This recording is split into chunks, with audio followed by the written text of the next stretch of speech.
de 3 de fevereiro de 2016, no interesse do procedimento investigatório número 1.25000.003350/2015, dígito 98, na Procuradoria da República na Bahia, iremos proceder com a oitiva do senhor Carminho de Sierve Neto, já devidamente qualificado no termo anexo. Senhor Carminho, nós temos aqui uns fatos para lhe perguntar. O senhor tem o dever de dizer a verdade sobre eles, e no caso de algum questionamento que envolver fatos que lhe possam criminar, você tem o direito de exercer o direito ao silêncio. Ok. Ok? O doutor Júlio vai iniciar algumas perguntas para o senhor e, eventualmente, eu vou complementar algumas delas. Tá joia. Doutor Carminho, boa tarde novamente. Qual é a formação do senhor? Eu sou advogado. Perfeito. O senhor pode nos traçar um breve histórico da sua carreira, onde o senhor trabalhou, por qual período? Não, depois de formado, Sim. eu sou formado na Universidade Federal da Bahia. Uhum. Eu fui sócio, de escritório de recém-formados aqui, e em 2000, fevereiro de 2000, eu entrei na construtora OS em São Paulo. Certo. E trabalhou na construtora OAS? Até dezembro de 2013. Dezembro de 2013. O senhor ingressou em fevereiro de 2000 na construtora OAS com qual cargo? Eu era advogado trabalhista. Certo. O senhor pode nos descrever qual que foi a sua trajetória dentro da construtora? Eu comecei em fevereiro de 2000 como advogado, passando logo depois a gerente trabalhista da empresa. Uhum. Fiquei na área jurídica da empresa até julho de 2005, se não me engano, exercendo a função sempre de o advogado ou líder jurídico, que era a função que se tinha na época. Julho de 2005. Isso. Uhum. Passei um pouquinho antes, pela OS Investimentos, mas foi muito breve, também como líder jurídico e de negócios. Sim. E quando foi em 2005, agosto de 2005, eu fui transferido para a Bahia, eu voltei.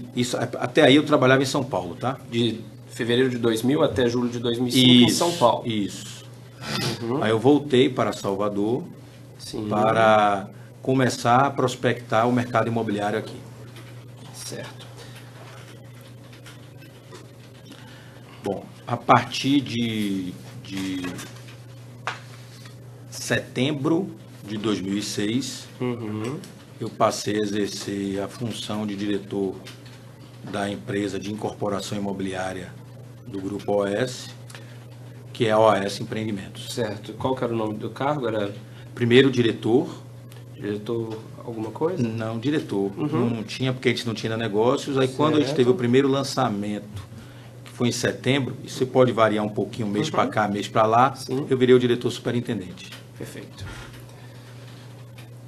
E como diretor superintendente, era o maior cargo dentro da OAS Empreendimentos? Dentro da OS Empreendimentos, sim. Certo. E aí, o senhor permaneceu nesse cargo como... Até eu sair. Até eu sair, até dezembro de 2013. Isso. Certo. Quando o senhor estava em São Paulo, ainda como integrante da área jurídica, o senhor se reportava a quem? Era subordinado diretamente? Nessa época não existia uma diretoria jurídica. Eu me reportava primeiro, eu fui contratado na época por um diretor administrativo financeiro chamado Carlos Geraldo Campos Magalhães. Depois eu passei a fazer parte da equipe de Sérgio Pinheiro, que foi o sucessor dele, do Carlos Geraldo. Depois, já na OS Investimentos, que foi muito breve, eu fiz parte da equipe de, acho que era Lousival Mascarenhas. Perfeito. Depois eu vim para cá, fiquei ainda um tempo na equipe de André Piton. Aí só a partir de setembro, outubro de 2006 que eu passei a exercer a função de diretor. Perfeito. Como diretor superintendente da OAS Empreendimentos, a partir de setembro de 2006, a quem você se reportava? Ao dono da empresa, César Mata Pires.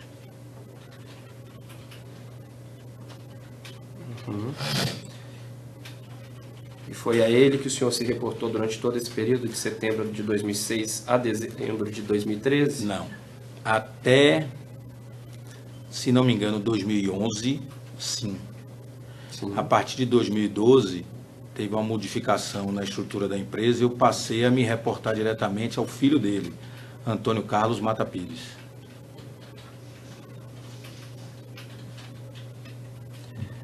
Como é que eram esses reportes? O senhor tinha reuniões periódicas? Diárias, telefone, um reporte diário, trabalho dia a dia, tinha alguma coisa para fazer, alguma coisa acontecia, era diário. Agora, nós tínhamos reuniões, pode dizer assim, mais uma média, reunião mesmo, entre 30, 60 dias, com certeza nós tínhamos reuniões. Ótimo. Como eu ficava na Bahia, era sempre quando estava em São Paulo. Perfeito. O senhor fazia algum tipo de reporte ou tinha algum tipo de reunião com os acionistas do grupo? O que acontece? Uma vez por ano, reunia-se o conselho da empresa. Esse conselho da empresa era formado pelos dois filhos de César Mata Pires, que é o César Mata Pires Filho e o Antônio Carlos Mata Pires, mais o Dr. Léo Pinheiro e o Dr. César Mata Pires. Isso era sempre no início de cada ano. E a cada 3 ou 4 meses, não posso dizer que os 4 sempre estavam presentes, Certo. mas tínhamos reuniões onde nós passávamos ou a posição do trimestre, a posição do quadrimestre do grupo, da Empreendimentos. Para essas mesmas 3 pessoas. 3 ou 4, às vezes não era muito frequente, quem assim sempre estava mais ausente, era assim, não era ausente. Quando não podia era o Dr. Léo. Menos frequente. Menos frequente. E essas reuniões, né, essa de apresentação para o conselho uma vez por ano e essas reuniões periódicas, né, quadrimestrais, elas aconteceram nesse período em que o senhor assumiu a OS Empreendimentos, né, setembro de 2006 até 2013? Elas foram mais frequentes depois de 2011 e 2012, quando os filhos passaram a entrar mais no negócio da empresa. Antes, minha reunião era mais com o Dr. César. Certo. Nessas reuniões, havia determinação de direcionamento dos negócios ou era só uma apresentação dos senhores? Não, tinha as duas coisas. Tinha a apresentação de como estava acontecendo a empresa e tinha o direcionamento dos negócios. Eles passavam as metas para que a gente pudesse cumpri-las. Perfeito. O senhor conhece... Todas as orientações, determinações vinham dessas reuniões. Certo. O senhor conhece o senhor Ricardo Embaçaí? Conheço. Quem é ele? O senhor conhece de onde? Ricardo Embaçaí foi meu contemporâneo de colégio aqui em Salvador. E ele entrou na empresa logo no início. Na empresa que o senhor diz qual? Na OS Empreendimentos. Certo. Como gerente administrativo financeiro. E depois ele foi galgado ao cargo de diretor financeiro. O senhor se lembra a época em que ele... Para não ser tão preciso, ou foi 2011 ou 2012, acredito, por aí. Ele foi promovido. Qual cargo? Diretor financeiro. Nessa época... Mas ele entrou em 2006, na Empreendimentos, como gerente. Perfeito. Tem uma operação envolvendo a Bancop e a OS Empreendimentos, em que a OS Empreendimentos assumiu alguns empreendimentos que eram antes da Bancop. O senhor se recorda dessa transação? Claro. O senhor poderia nos dizer com quem, qual foi a sua participação nesse processo? Bom, eu não me recordo aqui qual foi o ano. Sim. Se foi 2007, 2008, mas por aí eu acredito. Nós estávamos tentando entrar no mercado de São Paulo. Nós éramos uma empresa ainda aqui em Salvador, né? E nós chegamos a estar em São Paulo, depois acho que São Paulo, Brasília, Rio e Porto Alegre. Quando, não me lembro exatamente aonde e como, mas numa dessas reuniões foi me dito por Dr. Léo Pinheiro que tinha uma oportunidade no Bancop, que era aí foi a primeira vez que eu ouvi o nome, que era uma cooperativa em São Paulo, que alguns empreendimentos não tinham sido entregues. Perfeito, só pedir para o senhor pausar um pouco. Esqueci de lhe pedir a gentileza, embora o senhor já esteja fazendo, para falar de forma mais lenta, para que a gente possa tentar registrar o máximo de informações possível. Que entrou no cargo em 2006, falando ainda a respeito do Ricardo, que se recorda que a OAS estava buscando entrar no mercado de São Paulo, Rio de Janeiro, Brasília, em 2010 e 2011. Só para corrigir, não é que eu estava tentando, nós estávamos tentando entrar nesses mercados. Que eram mercados que nos interessavam naquele período de euforia do mercado imobiliário. Os mercados de São Paulo, Rio de Janeiro e Brasília. Isso. Em 2010 e 2011? São Paulo a gente entrou primeiro, doutor. Eu acho que São Paulo nós começamos a operar. O primeiro empreendimento foi em 2008, eu não me recordo aqui agora, mas São Paulo foi o primeiro. Entre 2008 e 2011. Depois de Salvador.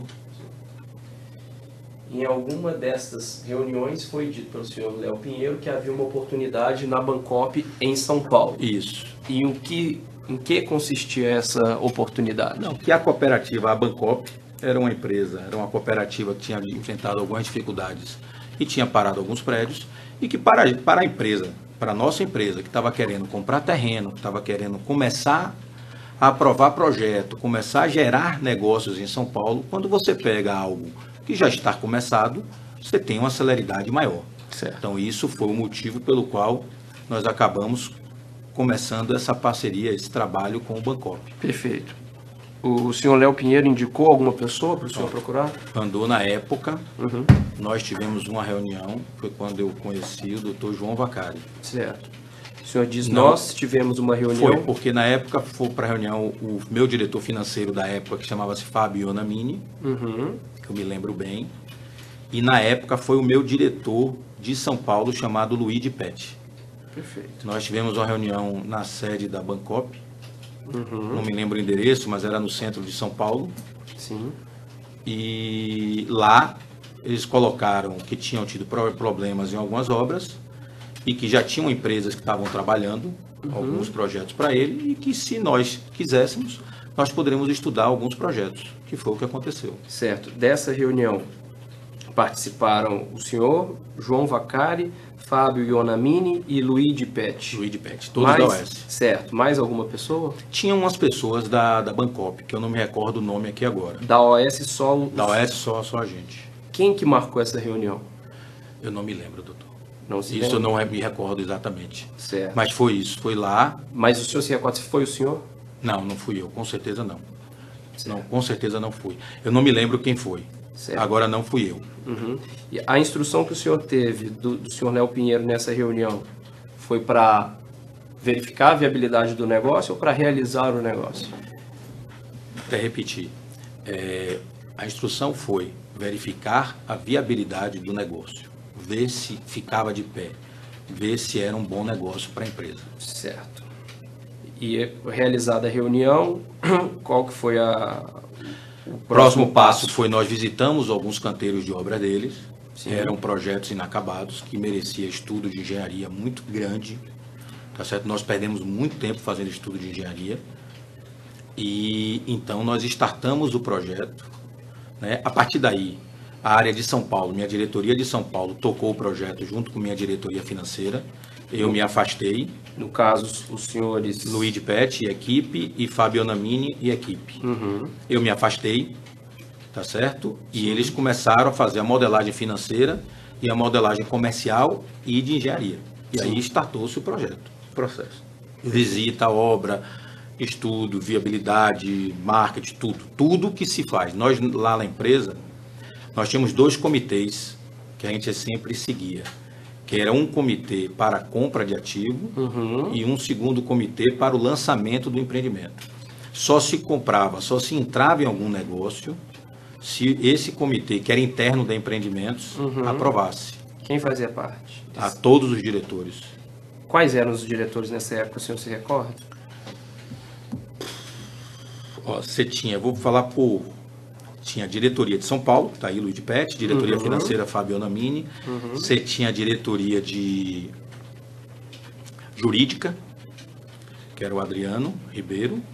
Você tinha a diretoria de construção, de engenharia. Nessa época, se não me engano, era Manuel Aguiar. Uhum. E tinha a diretoria de orçamento, nessa época chamava-se Paulo Gordilho. Uhum. E participavam os diretores das outras áreas. Então, você tinha a diretoria de Brasília, participava Orlando Batista, que era diretor à época. Tinha a diretoria na Bahia, participava o Pedro Aragão, que era o diretor da Bahia. Você tinha a diretoria... Só, nessa época era Perfeito. Essas reuniões tinham atas? Não. Eram reuniões onde nós nos reuníamos e discutíamos o projeto. Dali saía um estudo de viabilidade financeira, que o jurídico tinha que atestar que o projeto juridicamente ficava de pé, a área de construção atestava os preços de obra, a área de construção e orçamento atestavam preços de obra, criava, na verdade, não era uma ata, era um extrato, um dossiê que a gente chamava da viabilidade do projeto. A partir dali, nós saíamos juntos para trabalhar. Cada um na sua área ia buscar viabilizar o projeto. Isso não era só Bancop, isso era qualquer empreendimento nosso. E com o tempo isso foi se aprimorando, né? Primeiro começou de uma coisa mais básica em 2006 e cada ano a gente ia melhorando isso. Perfeito. Especificamente em relação a essa transação com a Bancop, foi feito também esse dossiê? Tem que ter feito, a viabilidade tem que ter sido feita. E não sei, como já tem mais de 2 anos que eu saí da empresa, o que eles fizeram, né? Porque depois que você... Que eles fizeram com esse dossiê. Com esse dossiê, isso. Porque, depois que você acaba o empreendimento, né, guardar documentos, você tem um custo. E eu sei que muitos documentos acabam que, eu não sei, eles mandam para arquivos, não sei o que eles fazem. Sim. Mas todo empreendimento, todos os quase 50 empreendimentos que nós fizemos, tinha estudo de viabilidade, sim. Em todos os empreendimentos há um dossiê com estudo de viabilidade do projeto. Claro, tinha que se atestar lá o jurídico, porque você vai comprar um terreno, você tem que ter um estudo do terreno. E daqui a 5 anos, né, todo mundo já foi para cada um para um lugar, você tem que procurar o pai da criança. Sim. Então o jurídico dizia, não, pode comprar o terreno, que eu fiz todo aqui. Ele tinha um calhamaço de coisas que ele tinha que seguir. Engenharia idem, orçamento idem, marketing idem, vendas idem, todos eles se reunia tudo isso e se apresentava a viabilidade e fechava. Excelente. A empresa tem uma contratada para digitalização e guarda de documentos? Na minha época, que eu me recorde, porque isso era da área administrativa, eu não chegava nesse ponto. Eu acredito que não. Acredito, mas eu não tenho certeza. Reunidas, né, essas informações de cada área, como o senhor disse. Aí se decidia entrar no empreendimento. E como era essa decisão? Era do comitê? Sim, do comitê. Todo mundo junto participava. Você tinha matrizes, você tinha que entrar e você dizia, não, esse empreendimento fica de pé, é um bom empreendimento. A decisão, então, embora o senhor já tenha dito, era do comitê e não uma decisão só do senhor enquanto presidente? Não era de todo mundo. Era um colegiado nosso. E essa decisão era submetida à holding ou ao conselho? Não. Na verdade, a meta que o conselho nos dava era, você precisa fazer X milhões em VGV. Você vai fazer X milhões em Salvador, você vai fazer X milhões em São Paulo, ou a meta era, esse ano nós temos que fincar o pé em São Paulo, esse ano nós temos que fincar o pé em Brasília. Mas não era, eu tenho que ver 5 milhões, 10, não. Você vai lançar 100 milhões de VGV em São Paulo, você vai lançar 100 milhões de VGV em Salvador. Certo. Como o senhor disse que... Agora, todos os projetos,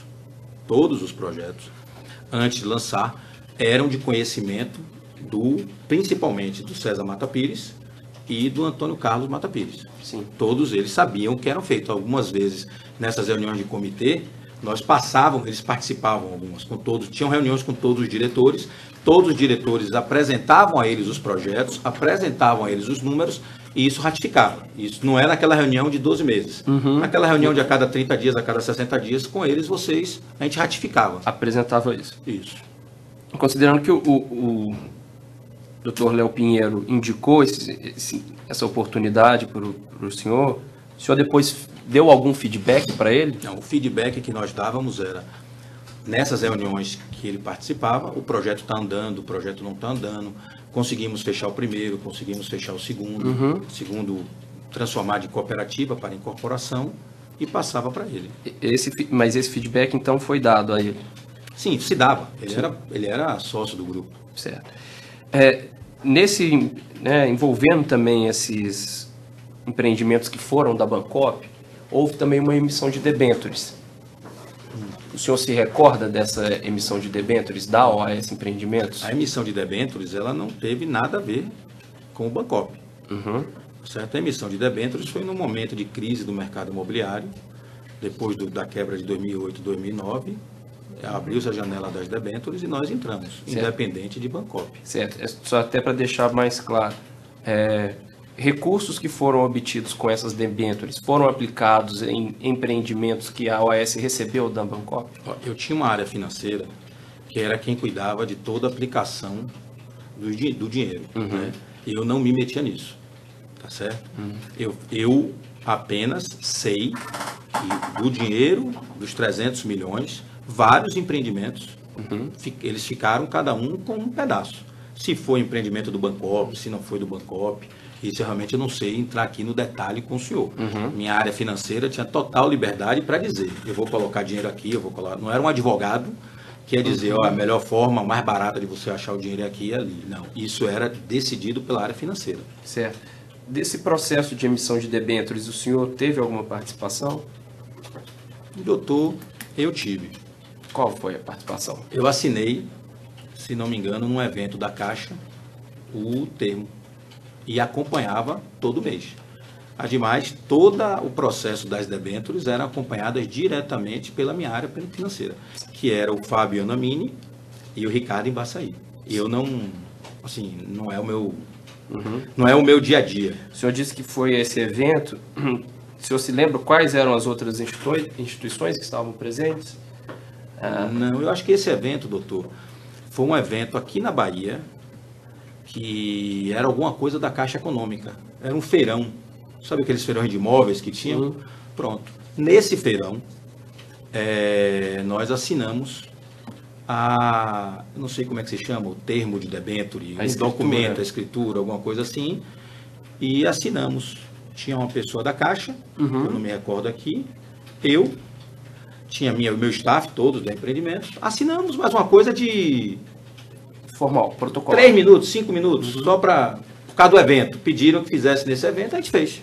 Essas debêntures que foram emitidas em 2009, elas foram integralmente adquiridas, né, subscritas pelo FI-FGTS.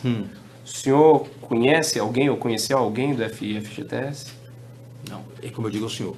Quem trabalhava na área financeira da empresa é quem tratava desses assuntos. A minha obrigação era cobrar deles o resultado. Então, nessas reuniões em que cada área apresentava o seu panorama, a área de incorporação da Bahia, quais projetos você vai lançar, a área de incorporação de São Paulo, quais projetos você vai lançar, a área financeira tinha que apresentar quais projetos, onde ela estava trabalhando, quais os bancos ela estava abrindo linha de crédito, como estava o projeto de dentro. Então, eles tocavam e apresentavam. E essa apresentação, no caso, para o senhor?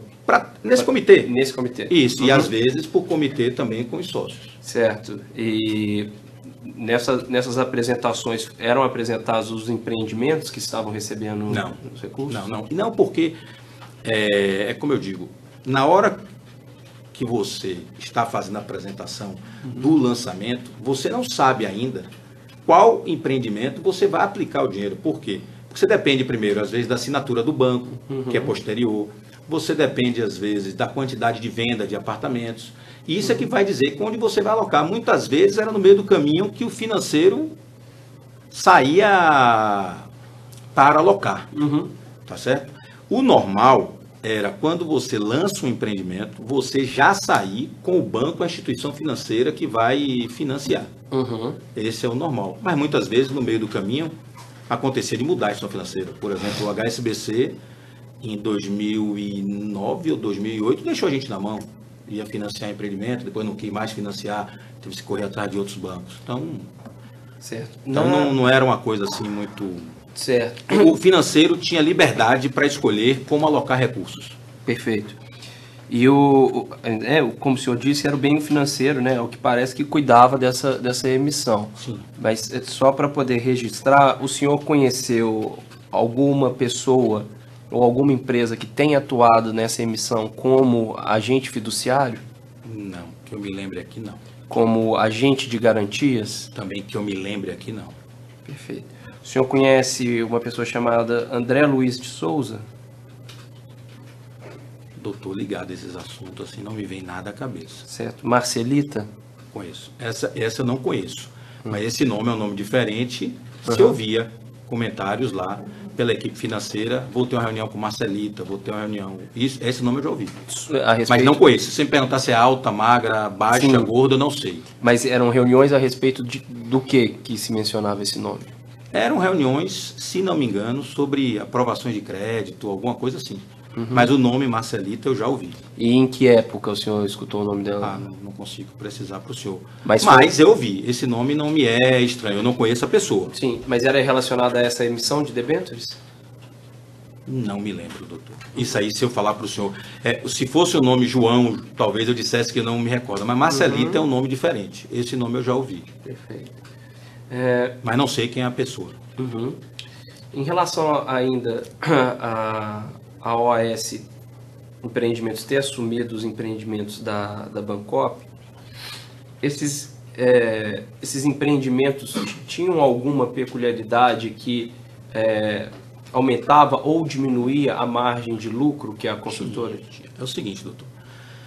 Quando você quer entrar no mercado como o de São Paulo, entre o processo de se comprar um terreno e se lançar um empreendimento, você demora mais ou menos 2 anos. Era um processo muito complexo. E se a gente voltar no tempo, os anos de 2008, 2009, 2010, era de euforia do mercado imobiliário. Todo mundo querendo entrar no mercado imobiliário. As empresas de capital aberto, cada vez mais, com dinheiro de bolsa, entupindo os donos de terreno de dinheiro vivo, o que criava muita dificuldade para se entrar nesse mercado. Então, o que acontece?